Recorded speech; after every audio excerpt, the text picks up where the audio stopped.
Hey, what's up, everybody? Yesterday I went fishing. Sometimes you just got to do that. You don't sit there. It doesn't do you any good to sit there staring at the market all day long. And by the way, we had a fantastic day fishing yesterday. We must have caught about 50 fish. I think I brought home about 15 or 20 pounds of sea bass. That goes for about $32 a pound in the supermarket here where I live. So that's about a $600 bounty on that sea bass, and it was absolutely delicious. I froze a lot of it, but we ate some of it last night. But literally, from the moment we got out to our spot and started threw our lines in, we were getting hits. From the very moment we stopped and put our lines in the water, we were getting hits. It was absolutely unbelievable, and it was nonstop action all day long. Yeah, we were catching sea bass and porgies. By the way, out here, the waters off of Long Island, New York, are some of the most productive waters that I've ever fished in. I mean, last time we went out, there were whales cruising around, dolphins, stripers, bluefish, sea bass, porgies, you name it, sharks. If you go out to Montauk, that's a great shark fishing spot. Anyway, yeah, we had a great day yesterday going fishing, and it was great to get away from the market. All right, let's talk about the market a little bit. All right, a lot of stuff happening today. Of course, last night Trump threw out another hand grenade with his a list of 200 billion of Chinese goods that will be vulnerable or where tariffs will be enacted. So again, you have the fear trade. This is on, folks, let me just say this. If you trade like this, one day there's an announcement, you jump in. Next day there's no announcement, you jump out. I mean, you cannot make money doing that. I allow policy to guide me. Okay, and I've used this analogy before. If you're out there on the open sea, you need to navigate. All right, you need to have your instruments to navigate. If you're flying an airplane and you have zero visibility, you need to have your instruments to navigate. You can't navigate visually. If you are navigating visually in the market, in other words, if you're looking at reactions, most of the time just driven by emotion and zombies, you're going to get killed. You're going to get sliced up. All right, I have what I look at is the policy. Policy drives everything. And so those are my instrument, or that is my instrument. Now you might say, well, Mike, what about that policy? What about the trade wars? Okay, I have been saying now for a long time that the trade wars are minor in their, number one, they're minor. Number two, they equate to an adjustment in global economics, which is not necessarily a bad thing. The United States has been using 78% or less of its industrial capacity for the last 40 years. All right, that's way below where it should be. In the post-World War II period, in the 1950s, the 60s, and most of the 70s, we're up around 90% of capacity utilization. If you were a manager of a company using only 75 or 78% of that company's productive capacity, you would be fired. All right? You would be a failing manager.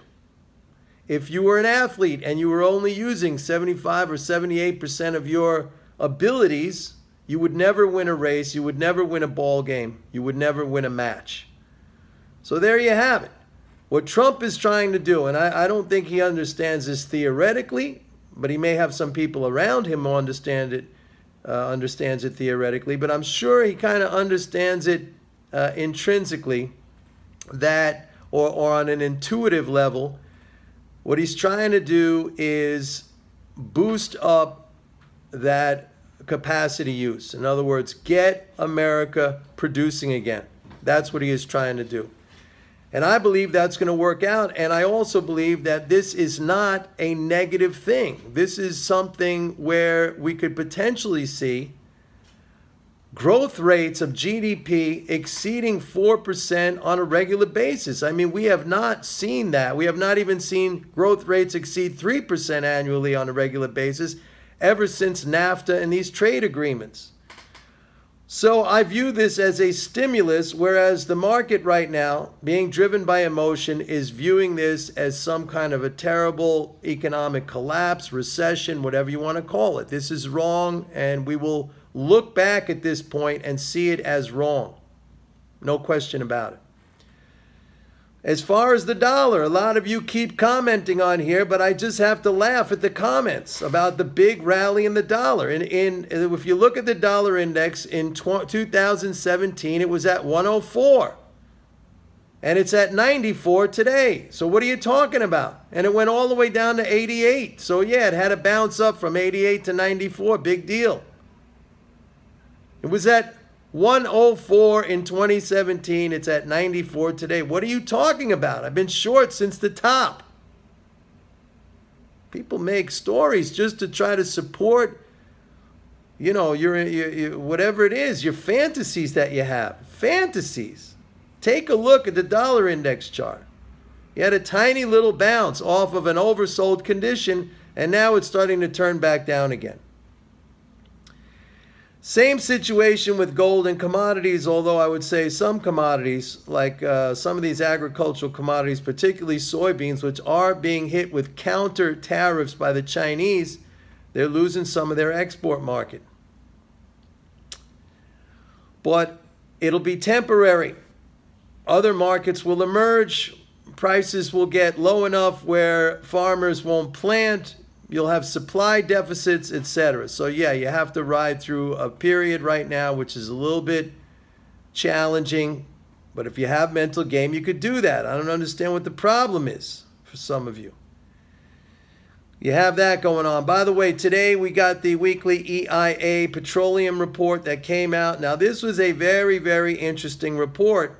And one of the fascinating things that I could mention here is that for the first time, I mean, you had a 12.7 million draw in crude, and basically that's the only thing the zombies look at. They look at that one figure. Maybe some of the zombies who think they're a little bit smarter might look at the gasoline inventory situation, but they usually jump in based right on that one figure of the inventory situation of crude. They're down 12.7 million, but you have selling in crude, and there's a reason for this. All right, I sent out an email earlier with my breakdown, as I always do, of the EIA petroleum report. If you want to get that, by the way, if you're not on the email list, if you want to get that, go to my website, pitbulleconomics.com, and sign up for a 30-day free trial of MMT Trader, and I will send that to you. Even if you sign up for a 30-day free trial of zombie trading, I will send that to you, because it's important for Forex traders too, because it ties in with the Canadian dollar. Now let me talk a little bit about the Canadian dollar. Today, as I predicted, you had a 25 basis point hike by the Bank of Canada to 150 in their overnight rate. That triggered a rally in the Canadian dollar. By the way, the zombie trading report had us positioned long Canadian dollar right before that rate decision. So we made 90 pips, all right? Then it sold off, and now it's coming back up a little bit again. The Bank of Canada's action is important because it factors into the overall macro picture that I have, where central banks continue to raise rates, and that is inflationary, that is price setting. Now, not just in the United States, but other countries. You're going to see it also happen with the Bank of England. They're going to raise again. The only two left out are ECB and the Bank of Japan, but ECB is now curtailing or cutting back. It'll end its asset purchases as of the end of this year. All that stuff is basically money printing, okay? Just like the QE was money unprinting. So you have a lot of stuff going on, a lot of stuff going on. And you have to be able to synthesize and understand what it all means. I mean, if you're jumping in and out, as I mentioned before, you're going to get sliced up. That is not an approach. I hate to tell you.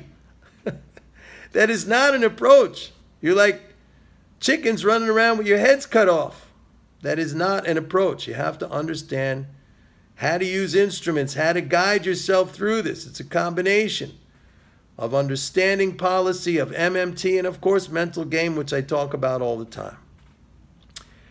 So, yeah, we had a great day fishing yesterday, caught a lot of fish, brought back about 15, 20 pounds of sea bass. We caught at least 50 fish between myself and my son. Threw a lot of them back because they weren't of the proper size, but we had a lot of fun, a lot of fun. It was a great day, and today's a great day too, and every day is a great day. I don't worry. I don't get concerned. Life is beautiful. Everything is positive. I don't like negativity around me. Everything is positive. Have a wonderful day, everybody. Maybe I'll see you later. Bye-bye.